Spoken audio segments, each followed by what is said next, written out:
지금 새로 재독보청이 만들어지지 않았습니까? 6월 달에 만들어졌는데, 그러니까 이제 많은 분들이 도대체 뭐가 어떻게 달라진 걸까? 앞으로 어떻게 되는 걸까? 굉장히 궁금해 하시는 것 같습니다. 지난주에 9월 13일 날 재독보청에서 출범 100일을 맞아서 로드맵을 만들어서 발표를 했습니다. 그래서 그 부랴부랴 이제 그거를 조금 넣어서 같이 설명을 한번 해보도록 하겠습니다. 지금 이제 재동포 이 정책에 있어서의 추진 구조가 이제 근본적으로 지금 변하고 있다 이렇게 생각할 수가 있겠습니다. 왜 그러냐면 이제 이 재동포청이 출범했다는 것도 있지만은 더 중요한 사실은 이 재외동포 기본법이 제정됐기 때문입니다. 이 지금까지의 재동포 정책과는 전혀 다르게 전개될 것이다. 그렇게 예상을 한다 이렇게 생각이 듭니다. 재외동포 기본법이 중심이 되고 있습니다. 그래서 이 기본법이 뭐냐 하는 것이죠. 사실상 재외동포를 규정하는 법은 어떻게 보면 법무부의 재외동포의 출입국과 법적 지위에 관한 법률, 즉 재외동포법이었습니다. 근데 이것이 이제는 이 재외동포 기본법으로 바뀌었다는 것입니다. 그래서 기본법이 이제는 모법이 되고 모든 것의 표준이 된다는 겁니다. 그렇기 때문에 이러한 재외동포 기본법 그리고 재외동포청이 만들어지면서 이 재외동포에 대한 정책 및 사업은 근본적인 변화를 겪을 수밖에 없다. 좀 박차장 표현을 하면서 조심해야 하는데 이런 부분들에 관해 가지고 좀 면밀한 게 있을 것 같고, 지금 한중 관계, 한러시아 관계가 어려워지고 해가지고 우리는 조선족들이 국내 교류하고 이런 부분에 좀 어려운 느낌이 많이 나오고 있습니다. 이런 부분들에 관해서 우리가 좀 더 살펴봐야 될 상황들이고요. 특히 기본법이 제정이 되고 재외동포 전담기부청이 만들어졌다는 것은 과거 우리 재외동포 역사를 볼 때 우리 국가가 국민들을 제대로 보호하지 못했기 때문에 생기는 그런 역사를 감안할 때 우리 정부 도덕적인 의무를 다해 간다는 그런 의미를 해석한다고 한다면 좀 더 진일보한 동포들에 대해서 우리는 어떻게 대우를 하고 어떻게 받아들여야 될까에 대한 어떤 근본적인 성찰이나 이런 인식, 그 정책을 어떻게 가져가야 되는가, 정책에 대한 목표 이런 것들이 좀 구체적으로 그리고 좀 토론이 되었을까, 고민이 되었을까라고 했을 때 이번 기본법 제정 과정에서도 그 부분은 좀 역시 또한 마지막으로 그 재외동포청에서 재외동포 기본법에 이제 그 의견 수렴을 할 수 있다 해야 된다라는 조항이 있습니다. 재외동포 정책의 어떤 기본 계획이 수립되고 그것을 심의하고 조정하고 있는 재외동포 정책위원회의 위원들을 재외동포들이 얼마만큼 들어갈 수 있는가, 즉 정책 결정 과정에서 재외동포들의 의견이 반영될 수 있는 그런 좀 시행령이 만들어져야 된다. 좀 그런 부분들이. 2부 재외동포와 함께 만들어가는 포용의 도시 인천 제7회 고려 아리랑 기념 정책 토론회 사회를 맡은 좌장을 맡은 박지석이라고 합니다. 이렇게 만나서 반갑고요. 오늘 정책 토론을 통해서 국외에 계시는 우리 동포뿐만 아니라 국내에 계시는 우리 고려인 동포를 포함한 모든 동포들이 좀 더 새로 만들어진 재외동포 정책 조직 재외동포청의 여러 가지 사업이나 정책에 대해서 여러 가지 앞으로 한국에서 살아가는 데 있어서 많은 삶이 개선되는 그러한 아이디어가 개진될 수 있는 그러한 정책 토론가 되었으면 하는 바람입니다. 오늘 정책 토론의 제1부는 재외동포청의 출범과 법제, 제2부는 재외동포와 지역사회의 상생을 위하여 이렇게 1, 2부로 나눠져 있는데요. 시간상 1, 2부 사이에 쉬는 시간이 없는 걸 막바로 그냥 마라톤으로 진행하도록 하겠습니다. 그래서 1부와 2부를 진행하도록 하겠습니다. 1부 주제 발표를 맡으신 선생님은 이진영 인하대학교 국제관계연구 소장님입니다. 큰 박수 좀 부탁드리겠습니다. 그러면은 본격적으로 제1부 재외동포청 출범과 법제 주제 발표 이진영 교수님께서 주제 발표해 주시겠습니다. 박수 부탁드리겠습니다. 네, 재동포청 출범과 법제라는 주제로 발표를 하게 됐습니다.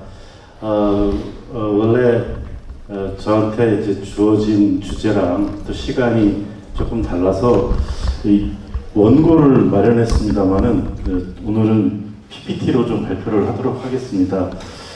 이 재동포 지금 새로 재동포청이 만들어지지 않았습니까? 6월달에 만들어졌는데. 그러니까 이제 많은 분들이 도대체 뭐가 어떻게 달라진 걸까? 앞으로 어떻게 되는 걸까? 굉장히 궁금해 하시는 것 같습니다. 물론 저도 잘 모릅니다, 사실은.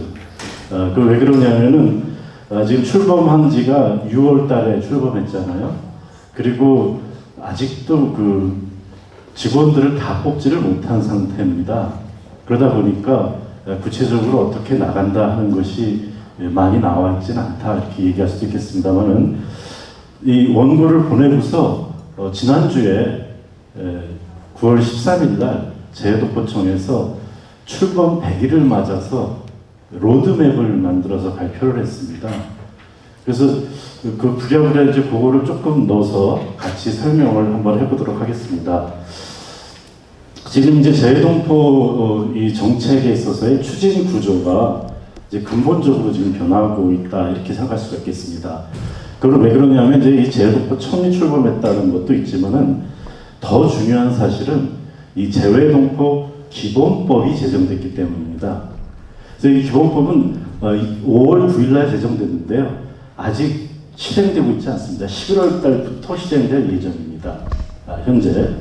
그래서 이게 이 지금까지의 재동포 정책과는 전혀 다르게 전개를 될 것이다. 그렇게 예상을 한다. 이렇게 생각이 듭니다. 추진구조 변화를 보면은 이 재동포청이라는 것이 이제 하나의 컨트롤 타워다. 뭐 이렇게 얘기를 하고 있고요. 그리고 그것은 재외동포 기본법이 중심이 되고 있습니다. 그래서 이 기본법이 뭐냐 하는 것이죠. 기본법이. 그러니까 우리나라는 대부분 거의 모든 경우에 있어서 기본법이 있습니다. 기본법 아래에 다른 법들이 있어서 그와 관련된 것을 하고 있어요. 뭐 예를 들자면은 우리가 세종학당이라고 해외 한국어 가르치는 데 있잖아요. 그것은 그 한국어에 관한 기본법이 있기 때문에 이루어지고 있는 일입니다. 또 요새 최근에는 외교에 있어서 공공외교라는 걸 하고 있는데 그 공공외교도 기본법이 있습니다.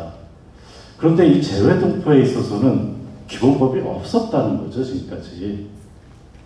그러니까 기본법이 없었으니까 이가 안 되면은 잇몸이 한다고 뭔가 다른 것이 했을 거죠. 그러니까 지금까지 그러지 않았다는 거고요. 그래서 기본법이 만들어지면 뭐가 또 달라지느냐. 우리가 이제 여기 이민 전문가들도 많으시니까 잘 아실 텐데, 이민에 대해서 기본 계획이라는 것을 5년마다 만들고 있습니다. 그래서 5년마다 만들어진 기본 계획에 의해서 정책을 하고 사업을 하는 거죠.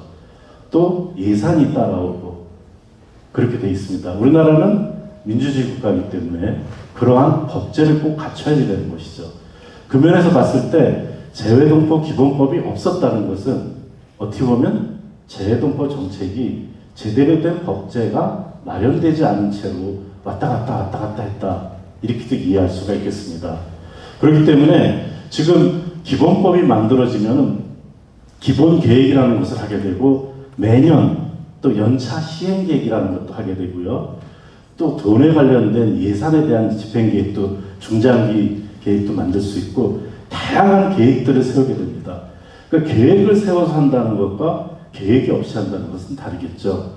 그래서 지금 이런 것이 오늘 저한테 얘기했던 것이 이 법 달라지는 것이 우리 그 고려인들 관련된 단체라든지 고려인들한테 어떤 영향을 미치는 거냐 이런 질문을 맨 처음에 우리 김영숙 씨가 하셔서 이제 이 부분이 어떻게 보면은 이 재외동포 단체들에 있어서의 사업들 또는 재외동포 단체에 대한 지원 또는 고려인들 또는 조선족에 대한 지원 이런 문제에 있어서 다 영향을 미치기 때문입니다.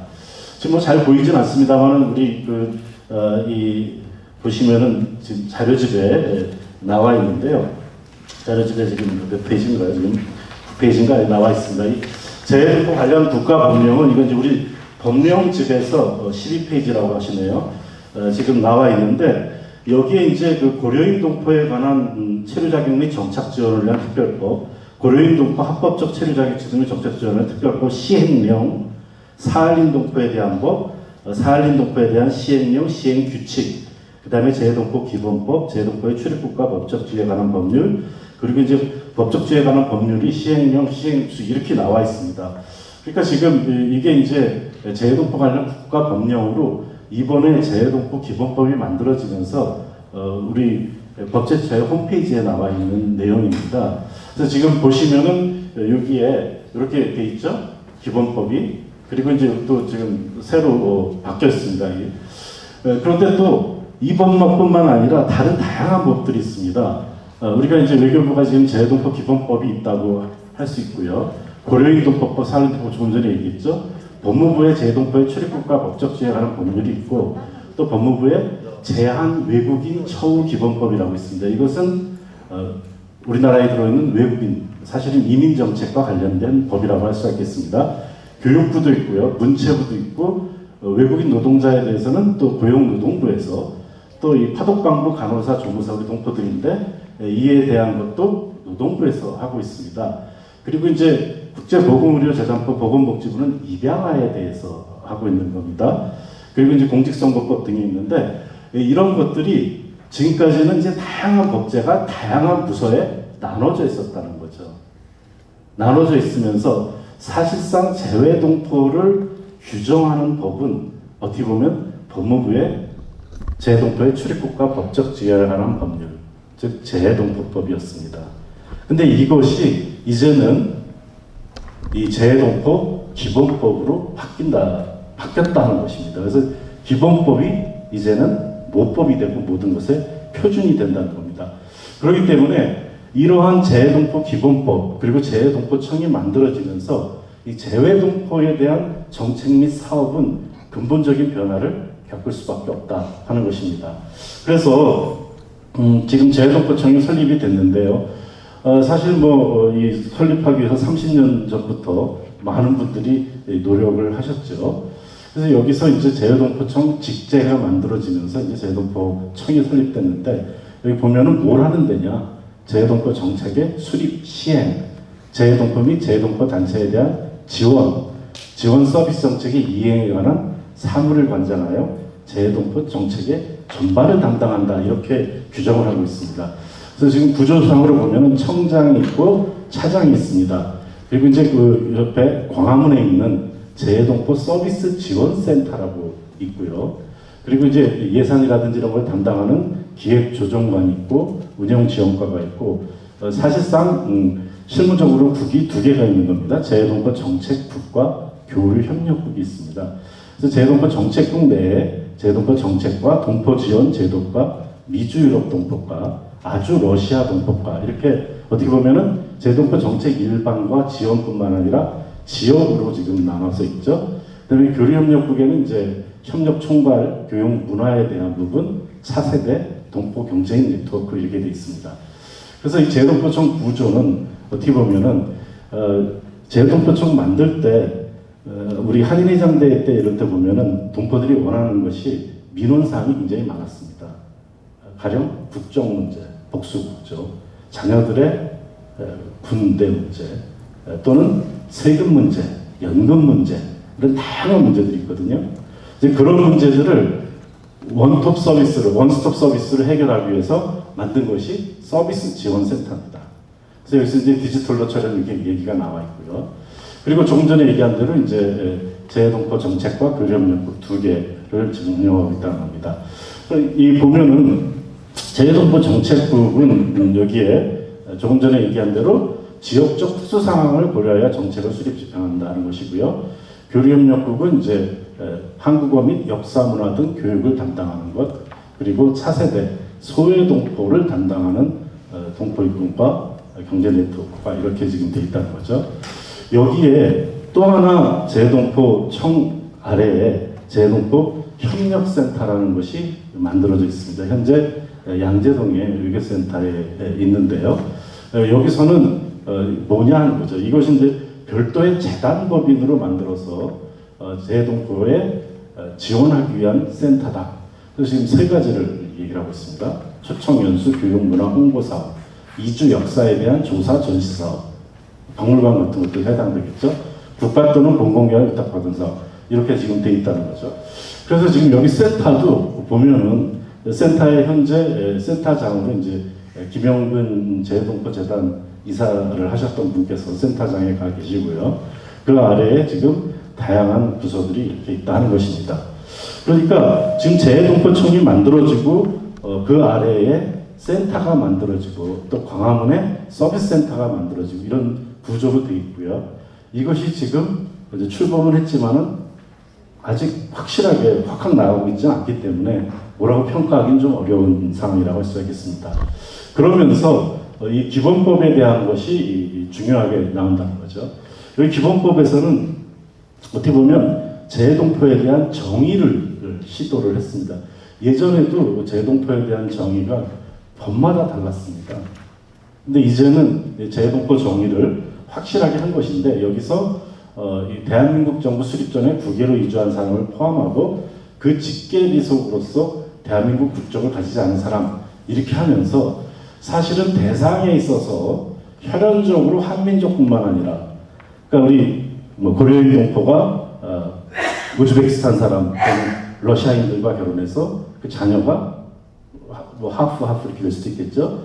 또는 4분의 1 될 수도 있지만 그러한 부분들도 다 포함을 한다 하고 규정을 한 것이라고 할 수 있겠습니다. 그리고 또 재동포 정의에 있어서도 지금 좀 길게 써놨습니다만은 중요한 거는 뭐냐면 이 재동포 정책 자체에 대해서 범주를 정했다는 것입니다. 범주를. 근데 이건 굉장히 중요해요. 왜 중요하냐면 그 범주 기준이 있어야지 조직이랑 예산이 따르거든요. 없으면 근거가 없기 때문에 못하게 된다는 거죠. 그래서 지금 여기에 다양한 이제 정책에 대한 것들이 나와 있습니다. 그리고 특히 재동포 정책의 목표에 대해서도 6개를 했는데 여기 보면 이제 거주국에서의 지위 향상, 한인으로서의 정체성 함양, 모국과의 네트워크 구축, 모국에서의 권익 신장, 인적 개발, 교류 활성화. 지금 보시면은 모국에서의 권익 신장 이렇게 얘기하니까 이것은 한국에 거주하고 있는 동포들의 권리에 대해서 신장시킨다는 것을 이 목표 개념에 넣은 것입니다. 그래서 이제 목표 개념에 넣으면 목표에서 정책적인 것 측면을 또 얘기하게 된다는 거죠. 그러면서 국가의 책무를 규정을 했습니다. 그래서 국가가 이 지금 정책을 해야 되는데 현지 특성과 맞춰서 이렇게 해야 된다, 이렇게 차별해서는 안 된다. 이게 아주 구체적으로 하고 있다, 그죠? 그래서 국내로 회귀이주한, 그러니까 우리가 조선족 고려인들 같은 국내 체류 동포에 대한 내용도 명문화했다는 것입니다. 그렇게 되기 때문에 기본 계획을 통해서 우리가 이제 기본법을 통해서 이제 기본 계획을 만든다고 말씀드렸잖아요. 그래서 이제 기본 계획을 5년마다 한 번씩 만들게 됐습니다. 그래서 지금까지는 어떤 기본 계획이 없이 체계를 이루지 못했기 때문에 정책이 자꾸 바뀔 수 있는 거죠. 매년 바뀔 수도 있었어요. 그런데 이제는 중장기적인 데 있어서의 수립이 가능해졌다는 것입니다. 그래서 이 기본 계획에서 보면은 우리가 목표, 추진 방향, 방법, 추진 시기, 돈을 어떻게 조달할 것인가 이런 것들에 대해서 다 하게 되고 그 결과 이제 집행뿐만 아니라 피드백이라고 그럴까요? 돌아와서 할 일과 결과가 어떻게 되나 이런 것도 한다는 거죠. 근데 이제 여기서 또 기본법에 있어서 중요하고 기본 계획에서 중요한 것은 이게 연관 부처와의 협조를 규정했다는 겁니다. 그 전에는 우리가 재동포법에 의해서 법무부가 국내 동포에 대해서 어떤 정책을 한다 할 때 그것을 외교부랑 충돌이라든지 이런 것들이 강하게 있다고 한다면 이제 기본 계획에 의해서 이 중앙행정기관장들이 이 시행계획과 시행계획에 따른 추진 실적을 재동포청장에게 제출해야 됩니다. 그리고 장들은 이것에 대한 평가를 해야 될 뿐만 아니라 자료의 제출 등 필요한 협조를 요청할 경우에는 무조건 특별한 사유가 없으면 따라야 됩니다. 그러니까 이 말은 무슨 얘기냐면은 재동포청이 종합적인 정책 수립 기능을 할 수 있다. 그래서 그것이 이제 법무부가 됐건 뭐 보건복지부가 됐건 이런 자료를 주시오 하면은 당연히 자료를 줘야 되고 사업도 해야 된다는 그런 의미가 되겠습니다. 그리고 이제 여기서 재외동포의 의견 청취에 대한 것이 또 규정이 되어 있습니다. 그래서 재외동포 의견 청취를 해외에 있는 사람들 같은 경우는 이제 공관을 통해서도 할 수 있고 또는 재외동포청이 직접 할 수도 있고 또는 국내에서도 할 수 있는 것이죠. 그래서 이것은 재외동포 사회의 현황에 대한 실태 조사를 실시해서 그 맞는 정책을 해야 된다는 그러한 얘기가 되겠습니다. 그래서 이렇게 지금 이제 규정이 되고 청이 만들어지고 이제 기본법이 실질적으로 발효를 이제 앞두고 있는데 그 과정에서 이제 이기철 신 청장께서 9월 13일 날 로드맵 지난주에 기자회견을 통해서 로드맵을 발표했습니다. 그러면서 지금 재외동포 정책 이렇게 달라질 것이다 하고 얘기를 하셨어요. 시혜성에서 호혜성으로, 시혜성이라는 건 한국 정부가 재외동포들한테 이렇게 베푼다 뭐 이런 뜻이 되겠죠. 근데 이제는 서로가 발전할 수 있게끔 변화를 시키는 방향으로 가겠다. 그리고 이제 정책 수립의 집행이 일어나, 이건 뭐 조금 전에 얘기한 거고요. 또 국내 거주 동포도 정책 대상에 포함됐다고 분명히 규정을 한 겁니다. 이번에. 그러면서 민원 서비스는 재외동포 서비스 지원센터로 일어난다. 이렇게 얘기를 했습니다. 그렇기 때문에 지금 과도기라고 할 수 있는 과도기에 있어서는 현재 뭐 여러 가지를 얘기했습니다만 구체적으로 이번 로드맵에 나온 것은 재외동포 간담회를 통해서 동포사회 현장 모습을 했었다 하는 것이고요. 정체성 함양을 위해서는 이러한 차세대들에 대한 모국 초청 연수를 대폭 강화한다. 또 거주국에서 지위 향상을 위해서는 입양인에 대한 법적 지위 향상 이런 것들이 되겠습니다. 그러니까 지금 이걸 보시면은 뭐 그렇게 예전보다 뭐 꼭 달라진 것 같지는 않다 이렇게 생각하실 수도 있어요. 그렇죠? 지금 과도기적인 측면이 있으니까. 그렇지만 어쨌든 이런 방법으로 돼 있고요. 특히 뭐 방점을 찍은 것은 80만 국내 동포 지원을 위한 인프라 구축이다 이렇게 얘기를 하고 있고, 국내 동포에 대한 국내 인식 개선을 하겠다 하는 것은 이제 교육부와 또 출입국 체류 관련 제도를 개선하는 것은 법무부와 그리고 취약 국내 동포에 대한 지원 기반을 구축하겠다 이렇게 얘기를 하고 있습니다. 그러니까 이 부분이 이제 그 동포청에서 이제 컨트롤 타워로서 하겠다 하는 그런 의지를 만든 거라고 볼 수가 있겠습니다. 그래서 이것은 지금 보니까 윤석열 전 대통령이 그 동포청 만들어질 때 얘기를 하신 거가 있는데, 인천에서 재외동포의 역사가 시작되지 않았습니까? 근대인이. 그랬을 때 재외동포들을 보호하고 지원하고 교류 협력을 촉진하는 역할을 재외동포청이 할 것이다 하면서 특별히 몇 개 동포들을 뽑았죠. 차세대 동포, 제1동포, 고려인과 사할린 동포, 파덕광도 간호사, 그리고 다문화 가족이 우리가 취약 지역이라고 하는 해외 입양 동포, 그리고 국내 체류 동포의 전담기구, 이렇게 대통령이 얘기한 내용이 반영이 된 거라고 할 수 있고요. 또 동포청장도 이 세 가지 역할을 얘기를 했는데, 아까 얘기했던 호혜적인 상생 발전, 그 다음에 차세대, 소외지역 동포, 이렇게 얘기를 하고 있습니다. 그렇기 때문에 지금 뭐 아직까지 우리가 그러면 뭐가 그렇게 달라졌느냐 하고는 얘기할 수 없겠지만은, 중요한 것은 이제 기본적인 법적 제도적 장치가 근본적 변화를 겪고 있는 중인 거죠. 그래서 거기에 맞게끔 인원도 조직도 예산도 하고 있는 것이고, 특히 이제 1차 기본 계획이 만들어질 때 재외동포청이 앞으로 재외동포 정책이 이전의 재외동포 정책과 어떻게 다를 것인지 그런 부분이 좀 더 나올 것이다 하는 점입니다. 그래서 지금은 뭐 말하기 좀 어려운 거고요. 그랬을 때 이제 저는 이제 생각해 보는 것은 이 변화와 수요를 반영하는 정책을 좀 하면 어떻겠느냐 하는 생각을 하고 있습니다. 그래서 지금 아직 뭐 재외동포청도 조금 그렇습니다만, 재외동포청 내부에서도 이제 센터도 있고 그러니까요, 지원센터도 있고, 그 상호 간의 소통 구조라든지 또는 우리 국민들이라든지 동포들한테 즉 홍보가 좀 덜 돼 있는 것 같습니다. 동포청이 어떤 역할을 하는지, 그리고 또 지자체랑은 어떻게 관계가 되는지 구체적으로 뭐 아주 구체적으로 얘기하면 지금 우리 지원 기관들은 가령 동포청을 어떻게 접근해야 될 것인가 이런 부분에 대해서 좀 더 구체적인 로드맵을 좀 줬으면 좋겠다 하는 것이고요. 두 번째로는 지금 동포들의 요구 조건의 요구 사항에 대해서 예전에도 실태 조사는 있었습니다만은 실태 조사가 굉장히 파편적으로 진행이 돼갖고 비교하기가 어려웠습니다. 그래서 이제는 법령으로도 돼 있기 때문에 좀 정확한 실태 조사가 대규모 조사가 필요한 거죠. 그래서 정말로 동포들이 뭐를 요구하는지 전혀 다른 것을 하는 것은 별로 안 좋기 때문에 그런 부분이 있고요.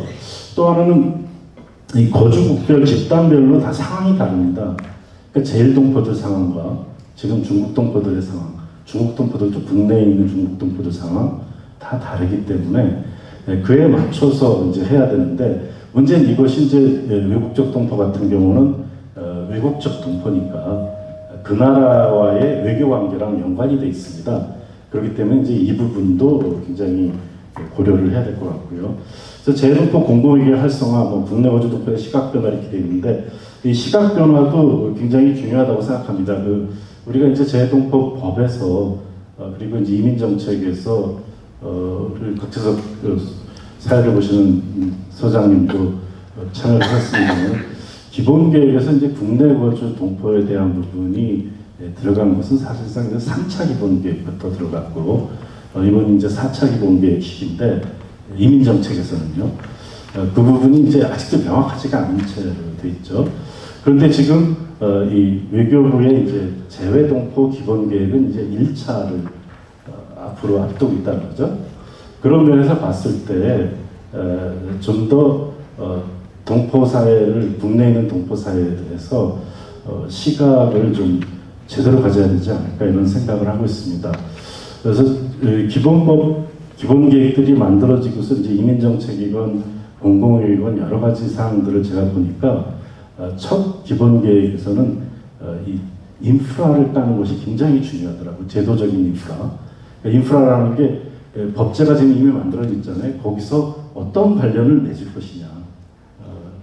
그러니까 뭐 우리가 지금 시민 단체라든지 이런 단체, 동포 단체들도 있을 수 있고 그런 면에서의 소통 구조를 만드는 것이 굉장히 중요하다고 할 수 있겠습니다.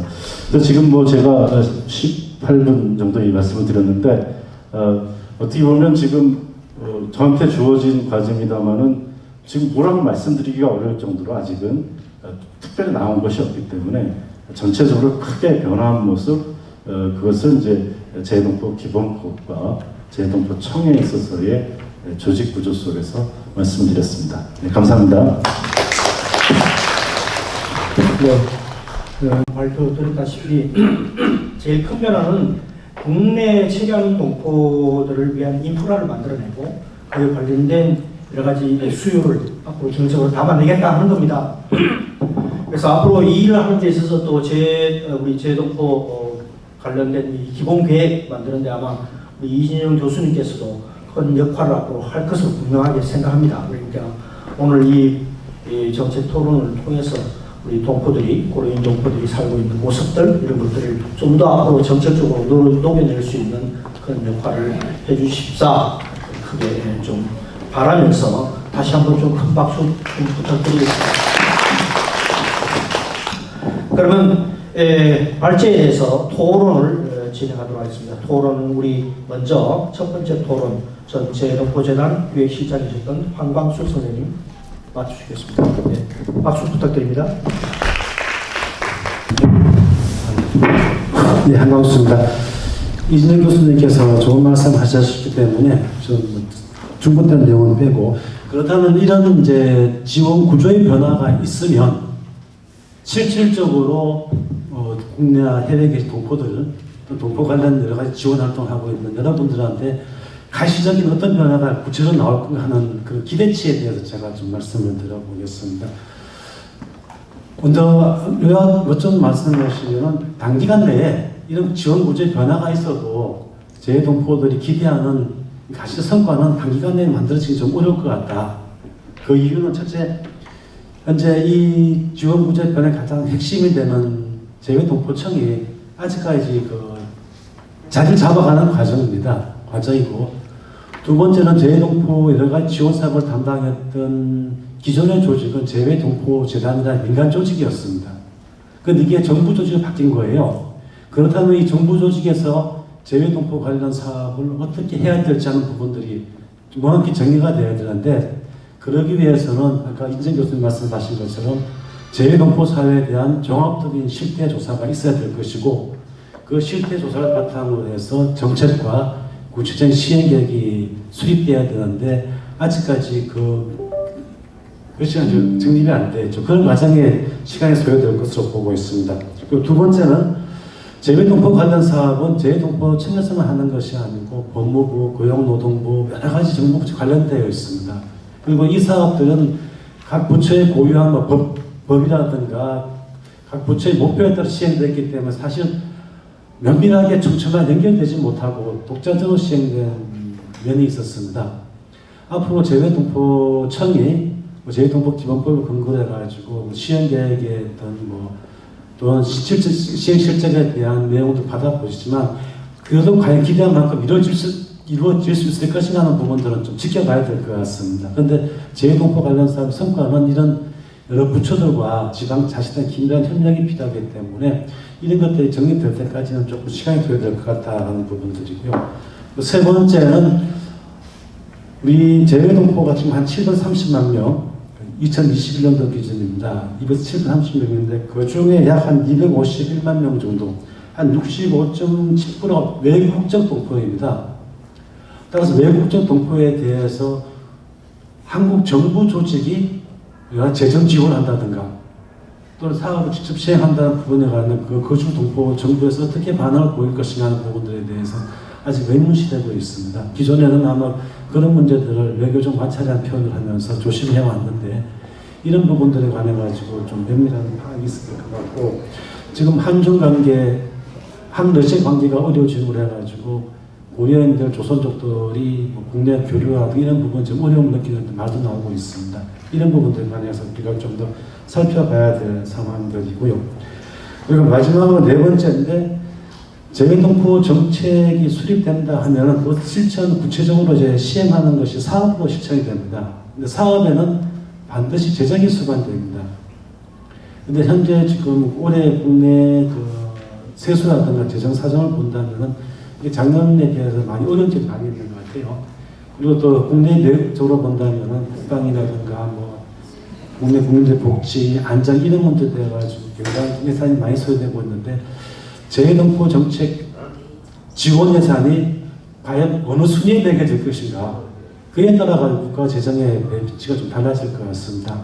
그래서 아마 이런 부분들 때문에 제가 생각해 보기에는 아마 여러분들이 기대하는 만큼 많은 시간 내에, 단기간 내에 어떤 만족할 만한 성과가 나올 수 있겠느냐 하는 부분들에 관해서 좀 의구시 되는데, 그럼에도 불구하고 이런 지원 구조의 변화, 특히 기본법이 제정이 되고 재외동포 전담기구 동포청이 만들어졌다는 것은 과거 우리 재외동포 역사를 볼 때 우리 국가가 국민들을 제대로 보호하지 못했기 때문에 생기는 그런 역사를 감안할 때 우리 정부 도덕적인 의무를 다해 간다는 그런 의미를 해석한다고 한다면 좀 더 진보한 그런 정책이 아닌가, 변화가 아닐까 그렇게 생각이 됩니다.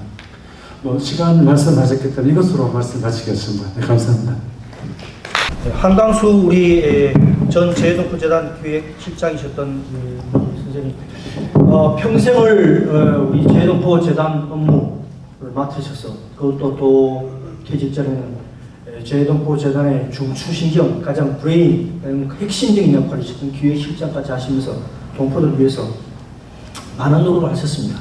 고생 많이 하셨는데 참 아쉬운 거는 이제 그 많은 노하우와 역량을 새로 시작되는 재외동포청 혹은 그 관련된 기관에서 조금 더 앞으로 좀 발휘하면 좋지 않겠나 이런 생각이 드는데, 아무쪼록 그런 기회는 사람 일은 모르는 거니까 또 주어져서 우리 고려인 동포, 국내 체류하는 동포들이 좀 더 잘 살 수 있도록 하는데 조금 이바지하는 기회가 올 수 있기를 그렇게 바랍니다.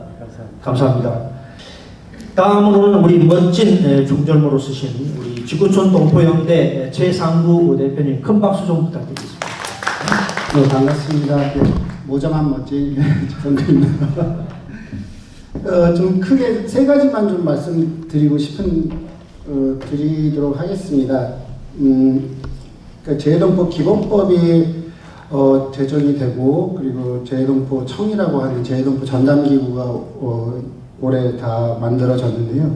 어떻게 보면 재해동포 기본법은 97년서부터 제기가 됐었던 거고, 교민청이라는 미국 동포들의 요구들인 한 80년대서부터 쭉 이어져 왔었던 그 오랜 동포들의 수건이 이제 올해 마무리가 되는, 그래서 동포 정책의 위상은 분명히 큰 좀 한 단계 올라가는 그런 변곡점을 겪게 된 것은 사실인 것 같습니다. 근데 저희 재해동포를 732만 정도라고 얘기를 하는데, 그 중에 제일 많은 게 이제 미국 동포들이죠. 한 260만 되고, 중국 동포가 250만, 그리고 구소련권이 한 50만 정도. 이 300만 명에 대한 동포들은 저희가 동포로서 취급을 하기 시작한 거는 수교된 이후입니다. 그러니까 90년에 소련과 수교되고 92년에 중국과 수교가 되면서, 그 전에 외교백서에서는 우리나라 동포로서도 집계가 안 된 동포들인 거예요. 300만 반수 이상의 동포들이 그 전까지는 동포로서도 취급이 안 됐었던 동포들인 거고, 이 수교로 인해서 갑자기 새롭게 나타난, 그러나 늘 존재하고 있었던 그 동포들이 300만이 나왔는데, 그럼 이 동포들에 대해서 우리는 어떻게 대우를 하고 어떻게 받아들여야 될까에 대한 어떤 근본적인 성찰이나 이런 인식, 정책을 어떻게 가져가야 되는가, 정책에 대한 목표, 이런 것들이 좀 구체적으로, 그리고 좀 토론이 되었을까, 고민이 되었을까라고 했을 때, 이번 기본법 제정 과정에서도 그 부분은 좀 역시 부족했다라고 말씀드리고 싶습니다. 그러니까 사실 어떻게 보면 이 동북아에서, 특히 중국과 소련 지역의 동포 형성의 역사라는 것은 구한말서부터 특히나 일제 식민지 경험을 통해서 형성되어 온 동포들인 건데, 그러면서 어떻게 분단과 냉전이라는 시대를 거치면서 모국과의 교류 자체도 끊어졌었던 그런 동포들인 거고, 그렇다고 한다면 이 동포들이 다시 연결이 됐을 때 이들의 어떤 자유왕래라든지, 그리고 빼앗겼었던 어떤 모국으로의 귀환의 권리라든지, 이런 부분들을 어떻게 받아들이면서 이분들이 들어왔을 때 정착을 잘 할 수 있게 할 건가에 대한 고민을 하면서 좀 받아들였어야 되는데, 그러한 부분보다는 노동력의 수요의 측면에서 그 H2 비자로 정리되는 그러한 식의 동포 정책밖에 없었던 거죠. 그나마 H2도 굉장히 F4를 안 주는 굉장히 차별적인 정책으로 계속 지금까지도 이제 이어오고 있는 상황입니다. 좀 그런 측면에서 보면 기본법을 제정하고, 그리고 이제 기본계획을 수립을 할 때 이런 역사적인 특수성을 가지고 있는 동포들에 대해서 우리는 어떻게, 대한민국 정부는 어떻게 해야 한다. 이거는 어떤 동포들을 이들에 대한 동포들의 시혜성인 정책이 아니라 국권을 상실했던 시기에 국민의 보호 의무를 다하지 못한 국가의 어떤 책무를 지금에서라도 다 한다라는 측면에서 이 동포들을 어떻게 맞이하고, 그리고 국내에 체류하고 이 동포들을 어떻게 대하겠다라는 부분들로 고민을 시작했어야 됐다라고 생각을 합니다. 근데 그런 부분들은 좀 많이 결여가 돼 있었고, 대통령 훈령으로 있었던 재해동포 정책위원회를 어떻게 법제화할 건가에 대한 초점 정도로 기본법의 논의들이 진행되지 않았나라는 좀 생각이 듭니다. 그래서 그렇기 때문에 이 역사적 특성에 대한 동포들에 대한 것은 재해동포 정책 목표에도 반영이 아직 안 돼 있는 거죠. 그러니까 정책 목표에도 좀 빠져 있는 부분이다라고 좀 말씀드릴 수가 있고요. 그리고 기본법이 제정이 됐는데 이게 과연 모법으로서의 역할을 할 수 있는 건가라는 겁니다. 법무부는 이 재해동포 기본법을 제정하는 당시 국회에서 논의될 때 법무부는 와서 재해동포 출입국과 법적 지위에 관한 법률이 지금 동포들과 관련된 기본법의 역할을 하고 있는데 왜 또 기본법을 만드느냐 이런 식으로 와서 얘기를 했었거든요. 1분 남았습니다. 그래서 이것으로 인해서 그 재해동포 기본법 보면 그 6조인가요? 그 다른 법률에 특별한 규정이 없는 경우를 제외하고는 이 법에 따른다라고 되어 있어요. 그러니까 다른 법에 특별한 규정이 있으면 그 법을 따르는 거예요. 그러니까 재해동포 출입국과 법적 지위에 관한 법률이 있기 때문에 재해동포들의 출입국에 관한 그 규정은 그 법을 따르게 되어 있는 겁니다. 근데 지금 재해동포 기본법에는 재해동포의 대상을 재해국민과 대한민국 국적을 가지지 아니한 동포로 되어 있습니다. 이거는 뭐를 의미하면 외국국적 동포 플러스 무국적 동포까지 포함되는 개념입니다. 근데 재해동포 출입국과 법적 지위에 관한 법률에는 재해국민과 외국국적 동포로만 한정되어 있습니다. 그러니까 기본법에서는 동포 규정이 더 큰데 이 출입국 법률에는 동포 규정이 오히려 축소되어 있죠. 그래서 이 무국적 동포들에 관한 그게 아무것도 없습니다. 그래서 이러한 간극들은 앞으로 이제 기본계획이나 이런 과정 속에서 좀 정리가 돼가고 기본법에 맞게 재해동포의 출입국과 법적 지위에 관한 법률 자체도 좀 개정이 필요하고 좀 손질이 필요하다라고 좀 말씀드리고 싶고요. 또한 마지막으로 그 재해동포청에서 재해동포 기본법에 이제 그 의견 수렴을 할 수 있다. 해야 된다라는 조항이 있습니다. 그 기본 계획들을 수립을 할 때. 근데 지금 재해동포 기본법의 시행령을 입법 예고한 상황에서 그 내용들을 봤더니 뭐 간담회를 개최할 수 있다. 그리고 재해동포청에게 서면이나 온라인으로 뭐 의견을 제출할 수 있다. 뭐 이 정도로 되어 있는데. 재해동포 정책의 어떤 기본 계획이 수립되고 그것을 심의하고 조정하고 있는 재해동포 정책위원회의 위원들을 재해동포들이 얼마만큼 들어갈 수 있는가. 즉, 그러니까 정책 결정 과정에서 재해동포들의 의견이 반영될 수 있는 그런 좀 시행령이 만들어져야 된다. 좀 그런 부분들이 좀 강조하고 싶었습니다. 이상입니다. 네, 감사합니다. 두 분 토론자 선생님께서 빛과 그림자 그러면 그림자를 조금 말씀하시지 않았나 이런 생각이 들어서 마음이 조금 침울해지는데 우리 발제하신 이준영 교수님께서 두 분 토론에 대해서 답변하실 수 있는 시간 한 2, 3분 내로 정리해 주시면 감사하겠습니다. 네, 말씀하신 대로 굉장히 콕콕 찔러서 말씀하신 것 같습니다. 사실 기본법 만들어지는 과정 자체에서 지금 말씀하신 대로 최상호 교수님 말씀하신 대로 여러 가지 분쟁 사항이 많이 있었죠.